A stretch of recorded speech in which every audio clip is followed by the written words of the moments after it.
of licensing changes. I don't know if it's appropriate now to talk about it, but I feel it is. We invested a decent amount of money going after or talking about a 14-day center. We have not gotten any updates on that. Where are we at on that?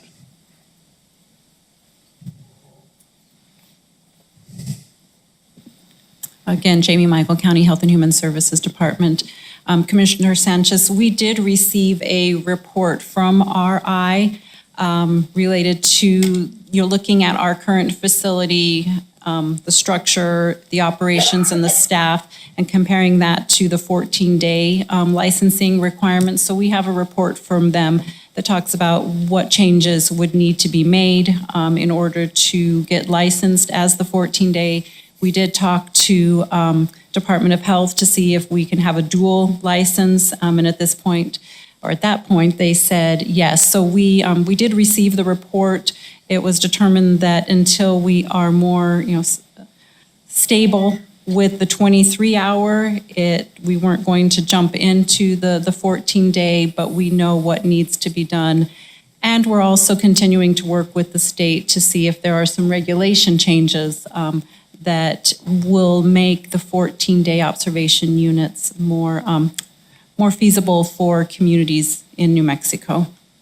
Thank you, Ms. Michael. And I had a follow-up. When was that report completed? Commissioner Sanchez, I'm not sure about the exact date that the report was completed, but I can follow up. Okay, and just curious, fellow commissioners, have you seen the report? Have you all seen the report? I think this is part of the problem, Ms. Michael, is that all this work is done, we approve funds, but yet the commission doesn't see the output of it. So I don't know who decided that we weren't going to move forward with the 23-hour center. I don't think this BOCC had any input on that or any feedback on that. So why is it that now we're asking, this is $500-some thousand that we're increasing this contract, but yet we don't get any reports from, as a BOCC, on what we're investing in. So why were we not provided that report? I don't know if that's to you or to Mr. Macias, because again, I said I was curious, we approved it, I think December of 2022. And to go back, I think Commissioner Chaparro, thank you. You summed up my comments from December 22 perfectly, because my comments then about why aren't we working with DASO and the fire department, and part of my frustration, and it's still here, this is where my motion comes from, is that I provided emails to Mr. Macias and to you with SOPs from Albuquerque Fire Department, Albuquerque PD, Bernalillo County Fire, and Bernalillo County Sheriff's Office that we could use as templates, because at the time the sheriff had said she needed SOPs. And I had said, hey, here, let's use these to leverage. And when I repeated it, and part of my frustration back in December 22 is, why were we not looking at that? Why was, little done? And we were told, okay, we'll look at it. But we're still in the same boat. So commissioners, these are just examples. Why are we going to, I completely agree with you, Commissioner Chaparro. Mental health is not something you can project.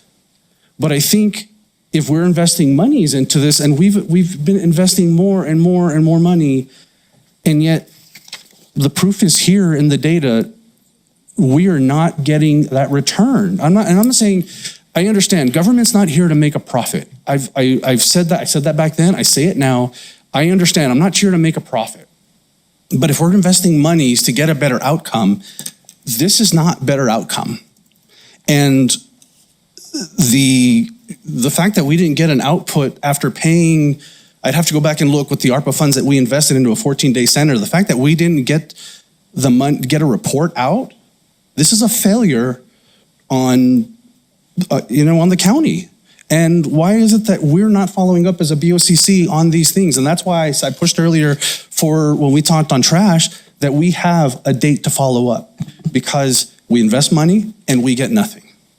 So, Mr. Chairman, I absolutely support having mental health services, and I applaud, and Chief Story, thank you for coming, because LCPD has been a partner in this, and I thank you all for that, because I want to understand how the county can support you and your law enforcement agency to make it better for you all, because I think, like you said, not only do you see better outcomes, but our community will see better outcomes.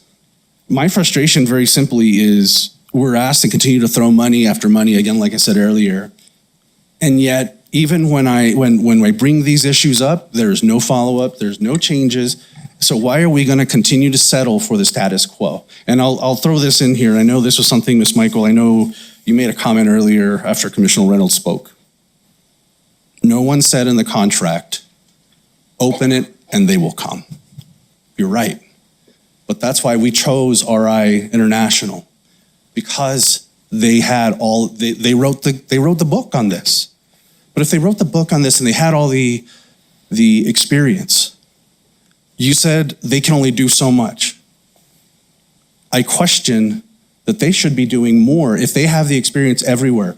But I think I would say that their model does not work for a rural area. It may work great for an urban area. When we talk about their facility in Riverside, the facility in the Phoenix area, we talk of their facility in North Carolina, all in urban areas.